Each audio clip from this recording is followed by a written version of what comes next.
Dalawang tao, pareho ang investment, pareho ang paskada buwan. Pero pagdating ng 60, ang isa may 675 habang ang isa 174,000 lang. Bakit? Dalawang tao, pareho silang nag-invest ng 500 pesos kada buwan. Pareho rin silang naglagay ng pera sa parehong klase ng investment fund. Pero may isang malaking pagkakaiba. Ang isa ay nagsimula sa edad na 25, habang yung isa naman ay 45 na. Pagdating nila ng 60 years old, malalaman mo kung gaano kalaki ang epekto ng simpleng desisyong yon. At sasabihin ko na agad, ang agwat nila ay hindi lang 50,000 or 100,000. Mas malaki pa kaysa sa iniisip ng karamihan.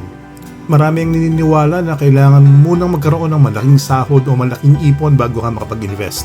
Kaya ang iniisip ng iba, kapag malaki na ang kita ko, saka na lang ako magsisimula. Pero paano kung mali ang paniniwalang yon? Paano kung ang pinakamahalagang bagay sa pagbuo ng yaman ay hindi kung gaano kalaki ang ini-invest mo, kundi kung gaano kakaaga nagsimula?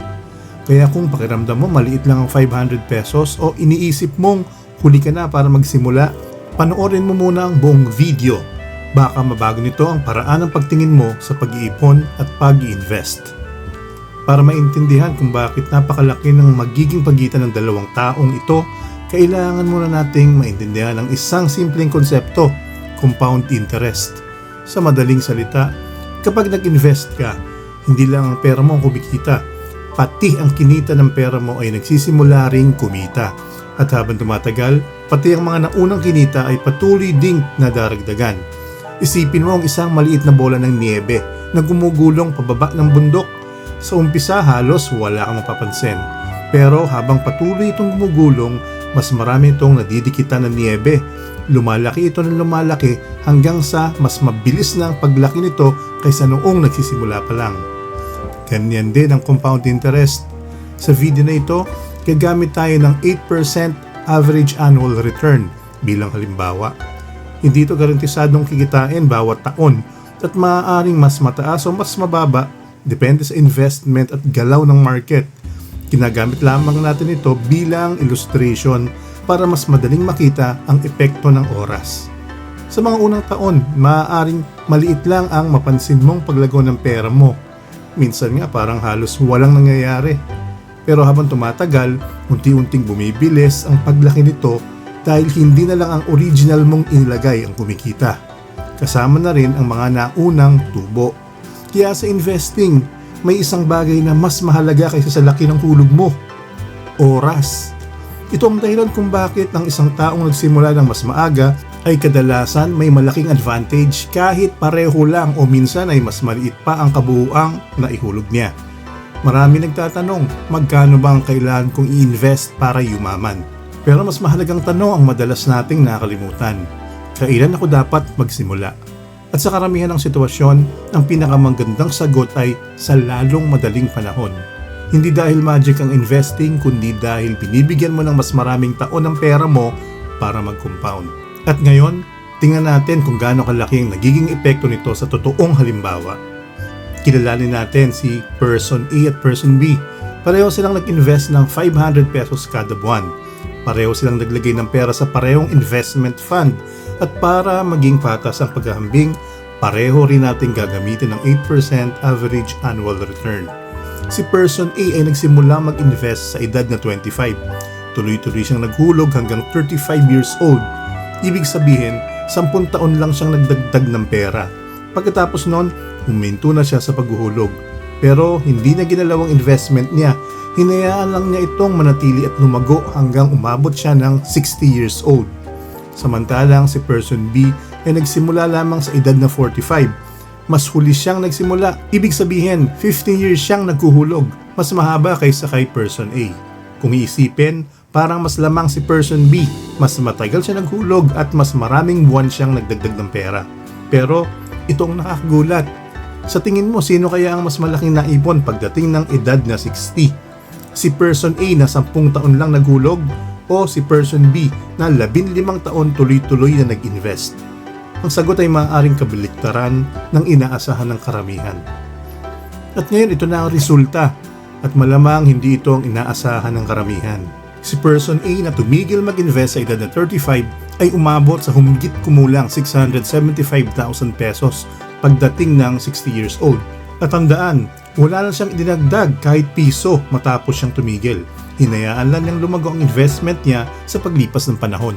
Samantala, si person B na mas matagal pang naghulog, 15 years mula edad 45 hanggang 60 ay umabot lamang sa humigit kumulang 174,000 pesos.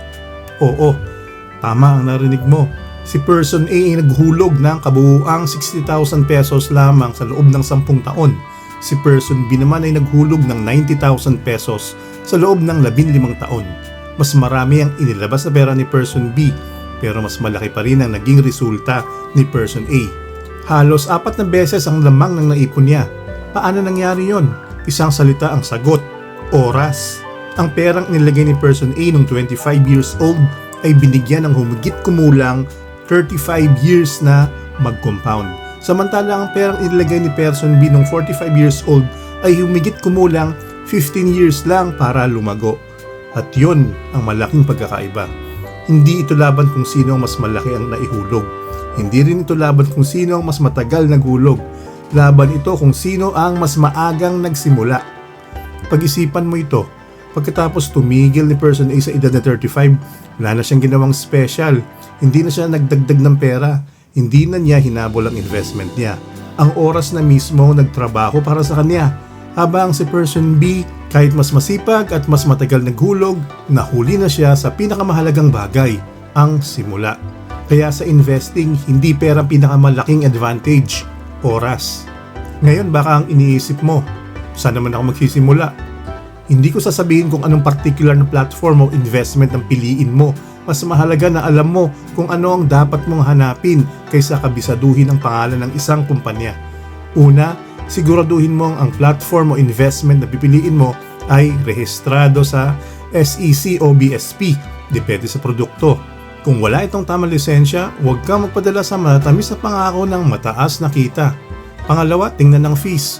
Maaaring maliit lang ang pagkakaiba sa management fee, pero sa mahabang panahon, malaking halaga rin ang nababawas nito sa kikitain mo. Pangatlo, piliin ang investment na madali mong maintindihan at tuloy-tuloy na mahuhulugan. Kung masyadong komplikado, mas mataas ang posibilidad na tumigil ka rin sa kalagitnaan. At tandaan, hindi mo kailangan magsimula na malaki. Ang 500 kada buwan na ginagamit natin sa halimbawa ay patunay na ang pinakamahalagang hakbang ay ang pagsisimula. Habang lumalaki ang kinikita mo sa mga susunod na taon, saka mo na lang dagdagan ang halaga ng ini-invest mo. Mas mabuting magsimula ng maliit ngayon kaysa maghintay ng maraming taon para lang makapagsimula ng malaki.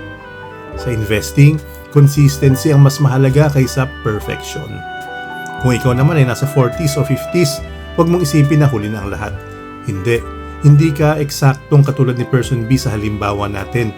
May pagkakataon ka pa rin mag-invest, magdagdag ng contribution at gumawa ng mas magandang plano para sa hinaharap. Pero mahalaga maintindihan ng isang bagay. Kapag mas huli kang nagsimula, mas mahirap habulin ng tawalang oras. At yun ang pinakamahal na presyo ng pag-iintay. Kaya itanong mo sa sarili mo ngayon, kung alam mo na ang epekto ng compound interest, kung alam mo na ang halaga ng bawat taon na lumilipas, may dahilan pa ba para ipagpaliban ng pagsisimula? Kung nakatulong ang video na to para mas maintindihan mo kung bakit napakahalaga ng oras sa pag-invest, mag-subscribe ka na sa channel para hindi mo ma-miss ang susunod naming mga practical na finance videos. At pagkatapos nito, panoorin mo rin ang video namin tungkol sa VUL versus term insurance dahil makakatulong yon sa pagdedesisyon kung paano mo mas mapapalago at mapoprotektahan ang pera mo. At bago ka umalis, gusto kong malaman ang sagot mo.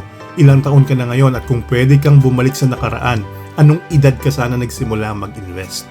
I-comment mo sa baba, babasahin ko mga sagot ninyo at baka ang karanasan mo ang makatulong sa ibang Pilipinong nag-iisip pa lang magsimula.